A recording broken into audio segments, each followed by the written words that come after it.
जय हिंद दोस्तों।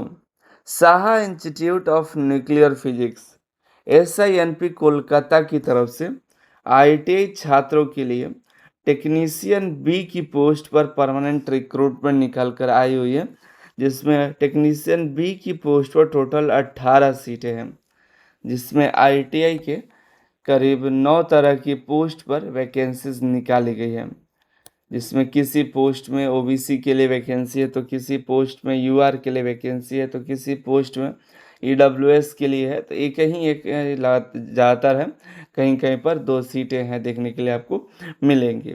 ठीक है, तो पूरी जानकारी के लिए वीडियो को अंत तक देखिएगा। फॉर्म भरने की फ़ीस जो है 300 रुपये है। ठीक है, चलिए पूरी जानकारी देखते हैं। आप चैनल को सब्सक्राइब कर लीजिएगा और anilsir.it.in वेबसाइट से जा कर के नोटिफिकेशन देखना चाहते हैं तो नोटिफिकेशन डाउनलोड करके देख लीजिएगा। IIT से संबंधित किसी एग्ज़ाम की तैयारी कर रहे हैं तो प्ले स्टोर पर जाइएगा, सर्च करिए अनिल सर IITI और डाउनलोड कर लीजिएगा। और कूपन कोड यूज़ करिएगा अनिल सर 20, जिससे आपको जो भी ऑफ़र होगा यहाँ पर आपको मिल जाएगा। ठीक है, हम बात करते हैं SINP रिक्रूटमेंट के बारे में। इसमें 2 तरह की रिक्रूटमेंट निकाली गई है, एक डायरेक्ट रिक्रूटमेंट, दूसरा डेपुटेशन। डेपुटेशन वो होता है जैसे जो पहले से SINP में काम कर रहा होगा उसके लिए जो भर्ती है डेपुटेशन है, और डायरेक्ट रिक्रूटमेंट बाहर के सभी कैंडिडेट्स के लिए। जैसे यहाँ पर डायरेक्ट रिक्रूटमेंट है साइंटिस्ट C के लिए, 5 तरह, टोटल 5 सीट है। यहाँ पर बात कर डायरेक्ट रिक्रूटमेंट ये भी है साइंटिस्ट B के लिए है, जो कि टोटल 8 सीट है। यहीं टेक्नीशियन B की वैकेंसी है, जो कि टोटल 18 वैकेंसी है। ठीक है, इसमें COMP के लिए 1 है, WKS में 1 है, BMC में 1 है, UR में है, BMC2 में EWS UR है। इलेक्ट्रीशियन में यहाँ पर UR में 1 है, एक SC में, एक OBC में है। AC में यहाँ पर देखिएगा UR में, EWS में भी 1 है बस। फिर यहाँ पर ये इलेक्ट्रीशियन ही है सर, इलेक्ट्रॉनिक मैकेनिक है सर, OBC में 1 है। आगे हम इसके बारे में पूरा डिटेल में बता देंगे। ठीक है, और यहाँ UR में 1 है और एक UR में 2 है यहाँ पर। ठीक है, UR में 2 यहाँ पर सीट है, दोनों अलग अलग तरह की पोस्ट है। हम बात करें एज लिमिट का तो मैक्सिमम एज लिमिट 25 साल रखा गया है। लेवल 3 की ये वैकेंसीज है। अब यहाँ पर देखिए ये जो है डायरेक्ट रिक्रूटमेंट है, और इसी में एक पोस्ट जो है डेपुटेशन है, ये है असिस्टेंट एडमिनिस्ट्रेटिव ऑफिसर। ये जो एक पोस्ट है ये डेपुटेशन का है, बाकी ये सभी डायरेक्ट रिक्रूटमेंट है। ठीक है, हम बात कर लेते हैं क्वालिफिकेशन का। पहले टेक्नीशियन भी COMP जो है ये IIT पास आउट होना चाहिए 1 साल का या 1 साल से अधिक का हो, computer hardware network maintenance trade से। ठीक है, साथ में 3 साल का एक्सपीरियंस होना चाहिए। WKS में IITI बैटरी पास आउट होना चाहिए और IITI वेल्डर ट्रेड से होना चाहिए, और 3 साल का एक्सपीरियंस होना चाहिए। मैट्रिक में मिनिमम 60% मार्क्स होना चाहिए, ये भी इसमें दिया हुआ है। तो मैट्रिक में बहुत सारे कैंडिडेट का 60 नहीं होता है तो वो अप्लाई नहीं कर पाएंगे।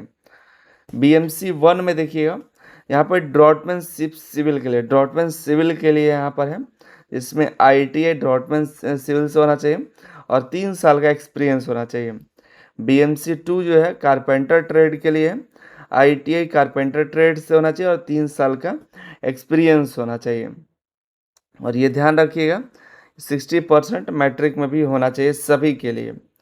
इलेक्ट्रीशियन के लिए है, इलेक्ट्रीशियन और वायरमैन ट्रेड के लिए यहाँ पर IIT 1 साल का या 1 साल से अधिक का होना चाहिए और 3 साल का कम से कम एक्सपीरियंस होना चाहिए, जो कि मैट्रिक में भी 60% एबव होना चाहिए। AC की बात करें तो मैकेनिक RSC ट्रेड्स IIT 1 साल का या उससे अधिक होना चाहिए, 3 साल कम से कम एक्सपीरियंस होना चाहिए। यहाँ पर देखिए इलेक्ट्रॉनिक मैकेनिक के लिए यहाँ पर है, जिसमें 1 साल का या 1 साल से अधिक का IITI हो इलेक्ट्रॉनिक मैकेनिक और 3 साल का एक्सपीरियंस मांगा गया है। SIRC की बात करें तो कंप्यूटर ऑपरेटर यानी कोपा के लिए है, IITI 1 साल का कोपा ट्रेड से होना चाहिए, 3 साल का एक्सपीरियंस है। फ्रेना की बात करें electronic mechanic, instrument mechanic, mechanic embedded system and PLC में होना चाहिए और 3 साल का एक्सपीरियंस होना चाहिए। ये सभी आपके क्वालिफ़िकेशंस हैं। बात करें यहाँ पर देखिए और भी जैसे जो सिक्योरिटी गार्ड है, वर्क असिस्टेंट है, कुक है, ये सब के लिए अलग-अलग दिए गए हैं, आप देख लीजिएगा। एज लिमिट हमने आपको बताया है, 25 साल होना चाहिए टेक्नीशियन बी के लिए मैक्सिमम, और एससी, एसटी, ओबीसी को रिलैक्सेशन एज में मिल जाएगा। सिलेक्शन प्रोसेस की बात करें तो फेज़ 1 जो आपका एग्ज़ाम होगा रिटेन टेस्ट होगा, जो कि क्वालिफाइंग नेचर का होगा। फेज़ 2 जो होगा ट्रेड टेस्ट होगा, जो रिटेन टेस्ट क्वालिफाई करेगा उसका ट्रेड टेस्ट होगा। फाइनल मेरिट बनेगा ट्रेड टेस्ट के दिए हुए मार्क्स के आधार पर, ठीक है।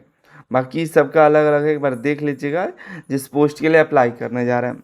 एप्लीकेशन फ़ीस साइंटिस्ट सी और असिस्टेंट बी इसके लिए 500 है, अदर पोस्ट के लिए 300 है। अगर वीमेंस है, पीडब्ल्यूबीडी है, एक्स सर्विसमैन है और डेपुटेशन वाले हैं तो उनका कोई फ़ीस नहीं लगेगा, और एससी एसटी का भी यहाँ पर एग्ज़म्प्ट किया गया, उनका भी कोई फ़ीस नहीं लगेगा। आगे बात करें फॉर्म जो है ऑनलाइन के माध्यम से भरना है, ऑनलाइन फॉर्म अप्लाई कर दीजिएगा। ऑनलाइन फॉर्म भरने के बाद आपको एक पीडीएफ में सभी डॉक्यूमेंट्स और एप्लीकेशन फॉर्म को करके एक ही पीडीएफ में, सिंगल पीडीएफ में इसका नाम जो है अपना पोस्ट कोड और एप्लीकेशन नंबर लिख करके, जैसे जो पोस्ट कोड है यहाँ पर देखिएगा, इसमें पोस्ट कोड दिया हुआ है। जैसे टेक्नीशियन बी का जो है C/1 करके है /2026 और टीबी करके, और आगे जो है COMP है, कोष्ठ बंद, उसके बाद डैश दे करके नीचे वाला एप्लीकेशन नंबर जो फॉर्म भरिएगा उसको लिख दीजिएगा। लिख करके अपना फाइल को दिए गए ईमेल आईडी पर आपको भेज देना है, ठीक है। और ये करना होगा आपको। ऑनलाइन फॉर्म जो है भरना शुरू हो चुका है, 15 सितंबर तक फॉर्म भरा जाएगा, 18 सितंबर तक आपको मेल कर देना है, ठीक है, ध्यान से। और ये ऑफलाइन जो है यहाँ पर दिया गया है, ऑफलाइन भी भेजना है। तो यहाँ पर ऑफलाइन डेपुटेशन वालों के लिए है, वो अपना प्रिंट आउट करके और इसको इस एड्रेस पर सबमिट करने का 28 सितंबर को लास्ट डेट है। बाकी नॉर्मली आपको मेल ज़रूर कर देना है, मेल ध्यान रखिए कि मेल आपको करना है। बाकी मिलता है अगली वीडियो में अगली जानकारी के साथ। कहीं कुछ छूट गया हो तो कमेंट करिएगा। सैलरी अच्छी खासी है, वैकेंसी की संख्या कम है। बाकी अगर आप इच्छुक होंगे, एलिजिबल होंगे तो देख लीजिएगा। मिलता है अगली वीडियो में, आपसे का बहुत बहुत धन्यवाद।